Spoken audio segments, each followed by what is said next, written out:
لیکن ہم اس کے باوجود پورا معاشی سٹرکچر جو ہے وہ سود کے اوپر کھڑے کیے ہوئے ہے نا، ڈبل پالیسی. لکھتے کیا ہے، کرتے کیا ہے. ہم لکھتے ہیں اسلامی جمہوریہ پاکستان، لیکن مجبور ہیں کہ ہم چور کی سزا ہاتھ کاٹنا نہیں رکھ سکتے، ہم سر قلم نہیں کر سکتے، ہم زانی کو کوڑے نہیں مار سکتے، ہم اس کو سنسار نہیں کر سکتے. کیوں؟ کیونکہ ہمیں پہلے دن سے ان آقاؤں کی مرہون منت رہنا ہے، لہذا ہمیں ڈبل گیم کرنی پڑے گی. یہ ہماری کو اوپرلی سطح کی مجبوریاں ہیں. آپ کے ساتھ یہ باتیں اس لیے شیئر کر رہا ہوں تاکہ آپ کے جذبات تھوڑے ٹھنڈے ہو جائیں. آپ کو یہ سب کچھ اس لیے بتا رہا ہوں کہ آپ جو واٹس ایپ کے اوپر اور فیس بک کے اوپر ایک دوسرے کو کہتے ہیں نا کہ تم ایسے اور تم ویسے اور تم فلانا، اور جتنا آپ دوسرے کو بے وقوف سمجھ رہے ہوتے ہیں وہ بھی آپ کو اتنا ہی بے وقوف سمجھ رہا ہوتا ہے. جس طرح آپ کو لگ رہا ہوتا ہے نا کتنا جاہل ہے، اس کو میری بات سمجھ نہیں آتی، اتنا وہ بھی یہی سوچ رہا ہوتا ہے یہ کتنا جاہل ہے، اس کو میری بات سمجھ نہیں آتی. جتنا آپ کو اپنے لیڈر سے پیار ہوتا ہے اتنا مخالف کو بھی اپنے لیڈر سے پیار ہوتا ہے. جتنا آپ اپنے لیڈر کے لیے جذباتی ہو رہے ہوتے ہیں دوسرا بھی اپنے لیڈر کے لیے اتنا ہی جذباتی ہو رہا ہوتا ہے. لہذا یاد رکھ لیجئے، محبتیں سیاست کی بنیاد پہ نہیں ہوا کرتی، محبتیں اللہ اور محمد الرسول اللہ صلی اللہ علیہ وآلہ وسلم کی بنیاد پہ ہوا کرتی. محبت کسی سے ہے تو دین کے لیے ہے بھائی. دشمنی نفرت کسی سے ہے، کسی کو چھوڑا ہے تو دین کی وجہ سے کرو نا. رسول اللہ صلی اللہ علیہ وآلہ وسلم کی وہ ساری حدیث ہمیں سیاست میں آ کے بھول جاتی. اللہ کے نبی صلی اللہ علیہ وآلہ وسلم کے پاس ایک شخص آیا، اخلاق کی باتیں سن لیجیے. آپ صلی اللہ علیہ وآلہ وسلم کو آ کر کہتا ہے اللہ کے نبی صلی اللہ علیہ وسلم مجھے کوئی وصیت فرما دی، مجھے کوئی ایسی خاص بات ارشاد فرما دیجیے کہ میں اس پر عمل پیرا ہو سکوں. اللہ کے نبی صلی اللہ علیہ وآلہ وسلم نے ارشاد فرمایا پھر سن ایک ایسی بات کہ جو حرف آخر ہے، اخلاقیات میں یہ اعلیٰ درجے اور چوٹی کے درجے کی مثال ہے. میں سمجھتا ہوں جس پر عمل کرنا اخلاقیات کے اندر سب سے مشکل، کسی کو معاف کر دینے سے بھی مشکل. اپنی زبان کو روک لینا اس معاملے پر اتنا مشکل ہے کہ آپ تجربہ کر کے دیکھ لیجئے گا.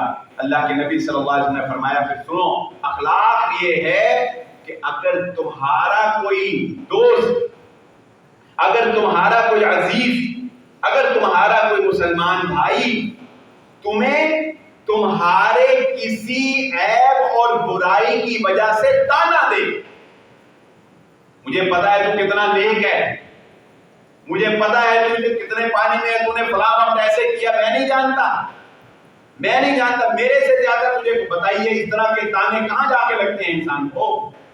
اللہ کے نبی صلی اللہ علیہ وسلم نے فرمایا تجھے کوئی تانا دے بدلے میں تو نے اسے تانا نہیں دینا، یہی کمال ہے. آسان ہے بتائیے. ہمیں کوئی کہے ہم کہتے ہیں اچھا میں بھی پھر تجھے جانتا ہوں تیری ایسی بھی تیسی، ہم اس کا اگلا پچھلا چٹا کھول کے رکھتے ہیں. اخلاقیات پہ عمل کرنا اور اخلاقیات کے اوپر عمل پیرا ہونا یہ باتیں کرنے میں آسان ہے. میں یہاں پر گستاخی نہ ہو جائے تو یہ بات بھی آپ کے سامنے رکھنا چاہوں گا کہ شیطان اتنا جذباتی کر دیتا ہے زبان کے ہلانے کے معاملے میں کہ حضرت ابوبکر صدیق رضی اللہ تعالیٰ عنہ جیسی ثابت قدم شخصیت جو ہے ان کو بھی جب کسی نے تانا دیا، جب کسی نے باتیں کی، انہوں نے ایک دفعہ برداشت کیا، دو دفعہ برداشت کیا، حتیٰ کہ رہا نہ گیا تیسری دفعہ انہوں نے بھی اس کو جواب دے دیا. رسول اللہ صلی اللہ علیہ وسلم وہاں سے چلے گئے. آپ صلی اللہ علیہ وسلم فرمایا ابوبکر جب تک آپ خاموش تھے فرشتہ جواب دے رہا تھا، آپ بولے وہ فرشتہ خاموش ہو. اتنا مشکل کام ہے کہ اس زبان کی حفاظت کرنا، اس زبان کو کنٹرول میں رکھنا. اور جو ہم میسیجز کر رہے ہوتے ہیں وہ بھی دراصل ہماری زبان ہی ہوتی ہے، وہ جدید دور کی ہماری زبان. تو گفتگو کا لب لباب وقت میرے پاس نہیں ہے، وقت ختم ہو گیا. گفتگو کا لب لباب اور خلاصہ کلام یہ سمجھ لیجیے کہ ہمارا جو سیاسی نظام ہے اس میں بہت سی مجبوریاں ان سیاستدانوں کی ہیں، بہت سی مجبوریاں اس نظام کی ہیں، اس میں بہت سے فراڈ ہیں، اس میں بہت سی ڈبل گیم ہے، اس میں دکھایا کچھ جاتا ہے. ڈس انفارمیشن کا اتنا زمانہ ہے کہ چلتی ویڈیو کو بندہ کہہ دیتا ہے یہ میری نہیں ہے. بتائیں چلتی ویڈیو کو کوئی ماننے کے لیے تیار ہے؟ اور آپ مر کھپ جائیں آپ ثابت نہیں کر سکیں گے کہ واقعی یہی ویڈیو کے اندر بندہ تھا. تو یہ جو پوسٹیں آپ کو آ رہی ہوتی ہیں اتنی کرپشن اور فلانی اور یہ اور وہ, آپ کے پاس کوئی ایسا معیار ہے ہی نہیں کہ آپ گہرائی میں جا کے پکڑ سکیں کہ سچ کیا ہے اور جھوٹ کیا ہے. آپ نہیں پکڑ سکتے کہ سچ کیا ہے اور جھوٹ کیا ہے, حقیقت کیا ہے اور اس کے پیچھے کیا چھپا ہوا ہے. حقیقت جاننے والے لوگ اب کوئی اور. اس لیے اس میلے پن کے اندر اپنی اخلاق کو, اپنے کردار کو, اپنی زبان کو میلا نہ ہونے دیں. اپنے رشتہ داروں کو, اپنے اقربا کو, اپنے دوستوں کو جو ہے وہ تنہا نہ کریں. ان کے ساتھ اس دھوکے اور فراڈ کی وجہ سے ان کے ساتھ لڑائی جھگڑے کی فضا جو ہے وہ قائم نہ کریں. جہاں آپ تھوڑے سے جذباتی ہونے لگیں وہاں اس مجلس کو چھوڑ دیں, ٹھنڈا پانی پئیں, بیٹھ جائیں, غصے کے اوپر کنٹرول کریں اور میری ان باتوں کو یاد کریں. انشاءاللہ غصہ ٹھنڈا ہو جائے گا. اللہ رب العزت سے دعا ہے اللہ مجھے اور آپ جو کہا جو سنا سمجھنے کی اور عمل کرنے کی توفیق عطا فرمائے. وآخر دعوانا الحمدللہ رب العالمین. السلام علیکم ورحمۃ اللہ. تمام احباب تشریف رکھیں.